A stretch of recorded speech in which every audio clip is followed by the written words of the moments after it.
Hi guys, for today's video, magpapatuka naman tayo ng ating mga alaga, no? Walang kamatayang pagpapatuka ng mga manok na content. So ito na, nagbigay na ako ng kanilang patuka. So as usual, same lang yung patuka natin, no? Mais na sinaing, then yung corn gourd, whichever, ganyan, basta upa na mais. Tapos ayun na nga, no? So nakita nyo sa video, patuka tayo, and kung mapapansin nyo, konti naman yung ating ahen kasi yung iba naglilimlim na, and yung iba dyan is about to lay naman yung kanilang itlog. At mayroon tayong dalawang sisiyo na native, mga native na sisiyo, kasi may native hen tayo na isa, yung tinatawag nila na native darag. And yung bulik po dyan is yan yung ating GPR. Bali dalawa lang po yung ibang breed dyan. Yung black ocelot at hen dati, binenta ko na kasi parang hindi naman nag-itlog.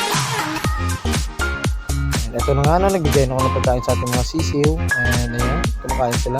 Yung iba, ayaw nilang kainin yung kanilang pagkain kasi hindi ko alam, bago siguro. And ayan na nga, no? Pagkatapos ko dyan magbigay, so kinuha ko dyan yung dalawa kasi yung dalawang 4 months old natin is hindi sila kumakain, and papalitan ko lang yung pagkain nila maya maya. So ayun nga, ito na guys, no? Saan nakita nyo, tapos na silang kumain. And ayan, after ng mga manok, no, ang kalapati naman bibigyan natin ng pagkain, and yung mga sisi. Yan lang po yung ating daily routine, morning and afternoon. Sa hapon, papatawa ko mga 3 PM, and sa morning mga 7 AM. Ayan, yung mga itlog ng ating mga manok.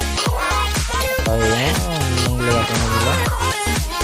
Ayan, babalik na sa mga pagkatan. Ayan, after ko pala yung magpakain na for about 10 AM, nagpaligo na ako. Good lang guys, thank you, God bless.